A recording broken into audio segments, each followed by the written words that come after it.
নমস্কার। আচ্ছা, ভারতের ডিফেন্স ওয়ার্ল্ডে কি এমন কিছু ঘটছে যা আমরা সাধারণ মানুষ তো বটেই, বড় বড় বিশেষজ্ঞরা পর্যন্ত আঁচ করতে পারেননি? সম্প্রতি গ্রিসের প্রতিরক্ষা মন্ত্রীর ভারত সফরে এমন একটা রহস্যময় ড্রোনের ছবি সামনে এসেছে যা দেখে কিন্তু এখন সবার মধ্যে ব্যাপক আলোচনা শুরু হয়ে গেছে। চলুন আজ এই নিয়েই কথা বলা যাক। তাহলে কি প্রশ্নটা এটাই দাঁড়াচ্ছে যে ভারত কি সত্যি গোপনে এমন কোনো অস্ত্র তৈরি করে ফেলেছে যার খবর দুনিয়ার আর কেউ জানে না? দেখুন, এই একটা ছবি কিন্তু সব জল্পনার কেন্দ্রে, যা এক মুহূর্তে ভারতের প্রতিরক্ষা সক্ষমতা নিয়ে আমাদের ধারণাই হয়তো পাল্টে দিতে পারে। আর এই সব রহস্যের মূলে আছে ভারতের তৈরি একটা একেবারে নতুন স্টিলথ কমব্যাট ড্রোন। চলুন এর ব্যাপারে একটু বিস্তারিত জেনে নিই। ঘটনাটা আসলে শুরু হয় যখন গ্রিসের প্রতিরক্ষা মন্ত্রী নিকোস ড্যান্ডিয়াস ভারত সফরে আসেন। সফরের সময় তাকে একটা সিক্রেট স্টেলথ স্ট্রাইক ইউসিএভি মানে আনম্যান কমব্যাট এরিয়াল ভেহিকল দেখানো হয়, যার কথা এর আগে কেউ ঘুণাক্ষরেও জানতে পারেনি। আর এটাই হলো সবচেয়ে বড় ব্যাপার, এই প্রথমবার এই প্রজেক্টের কোনো ঝলক পাবলিকলি সামনে এলো। এই ড্রোনটার ডিজাইন হলো ফ্লাইং উইং কনফিগারেশন, মানে এর কোনো আলাদা করে বডি বা লেজ নেই, পুরোটাই যেন একটা ডানা। আর এই বিশেষ ডিজাইনের জন্যই এটা রাডারকে সহজেই ফাঁকি দিতে পারে। সোজা কথায়, এর যে মসৃণ গঠন আর স্টিলথ ক্ষমতা, তাইকে আধুনিক যুদ্ধক্ষেত্রে একটা প্রায় অপরাজেয় শক্তি করে তুলবে। আর এই অসাধারণ সৃষ্টির পেছনে কারা আছে জানেন? আমাদের দেশেরই তিন স্তম্ভ, হিন্দুস্তান অ্যারোনটিক্স লিমিটেড বা এইচএএল, ভারত ইলেকট্রনিক্স লিমিটেড বা বিইএল, আর ভারত ডাইনামিক্স লিমিটেড মানে বিডিএল। তাদের এই মিলিত প্রচেষ্টা সত্যিই অসাধারণ। এর ফলে কি হয়েছে? বেঙ্গালুরু এখন আর শুধু দেশের আইটি হাব নয়, এটা ধীরে ধীরে ড্রোন টেকনোলজিরও একটা প্রাণকেন্দ্র হয়ে উঠছে। আর যদি সবকিছু ঠিকঠাক চলে, তাহলে গ্রিসই হতে পারে আমাদের এই অত্যাধুনিক ড্রোনের প্রথম ইন্টারন্যাশনাল কাস্টমার।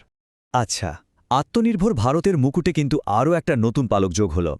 এবার কথা বলবো আমাদের গর্ব তেজস ফাইটারের একেবারে নতুন আর দেশীয় মস্তিষ্ক নিয়ে। এই স্লাইডটা দেখলেই আমাদের উন্নতিটা পরিষ্কার বোঝা যায়।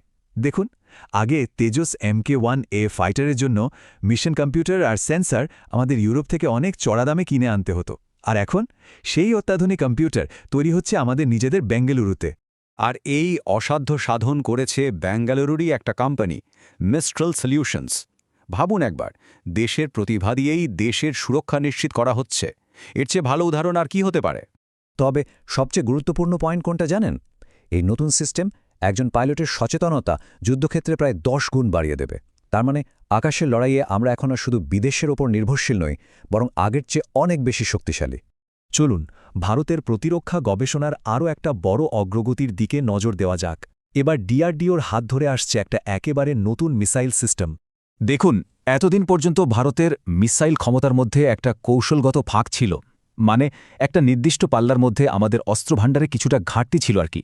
আর ঠিক সেই ঘাটতিটা পূরণ করতেই ডিআরডিও নিয়ে এসেছে BM-04 নামের একটা নতুন ব্যালিস্টিক মিসাইল।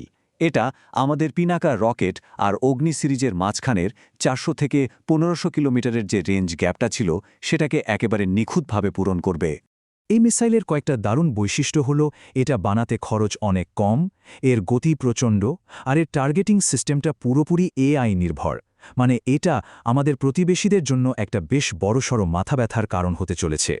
এবার যদি ভারত আর পাকিস্তানের ফাইটার জেটের একটা ছোট্ট তুলনা করি, তাহলে ব্যাপারটা বেশ মজার। একদিকে দেখুন, ভারত তেজসের মতো বিশ্বমানের দেশীয় প্রযুক্তি বানাচ্ছে এবং গ্রিসের মতো দেশগুলো তা কেনার জন্য আগ্রহ দেখাচ্ছে।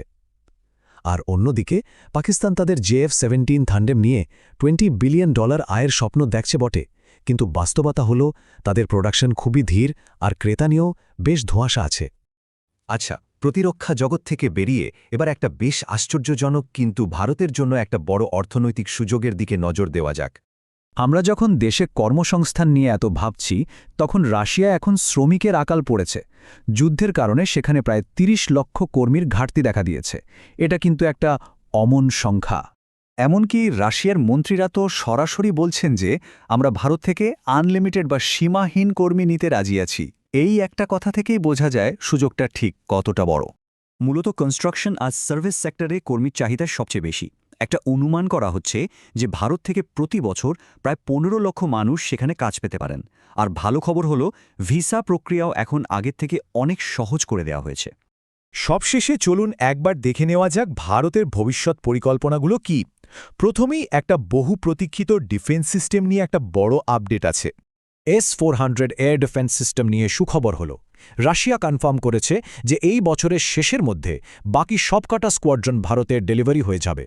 এটা ভারতের আকাশকে যে আরও অনেক বেশি সুরক্ষিত করবে তা বলাই বাহুল্য। কিন্তু S-400 পেলেও ভারতের আসল লক্ষ্য কিন্তু আরও অনেক বড়, আর সেই লক্ষ্যের নাম হল প্রজেক্ট কুশল। এই প্রজেক্ট কুশল হল ভারতের নিজস্ব long range air defence system তৈরির একটা বিরাট উদ্যোগ, যার লক্ষ্য হল রাশিয়ার S-400-এর থেকেও উন্নত সিস্টেম বানানো। এক কথায় কৌশলগত প্রতিরক্ষায় সম্পূর্ণ আত্মনির্ভর হওয়াই আমাদের আসল উদ্দেশ্য। তো আজকের এই সব আলোচনার পর একটা বড় প্রশ্ন থেকেই যায়, ভারতের কি উচিত রাশিয়ার এই বিশাল চাকরির সুযোগটাকে কাজে লাগানো? আপনাদের কি মনে হয় কমেন্টে অবশ্যই জানাবেন। এই আলোচনাটা যদি ভালো লেগে থাকে তাহলে একটা লাইক করুন, আর আমাদের সাথে থাকতে চ্যানেলটা সাবস্ক্রাইব করে নিন। জয় হিন্দ।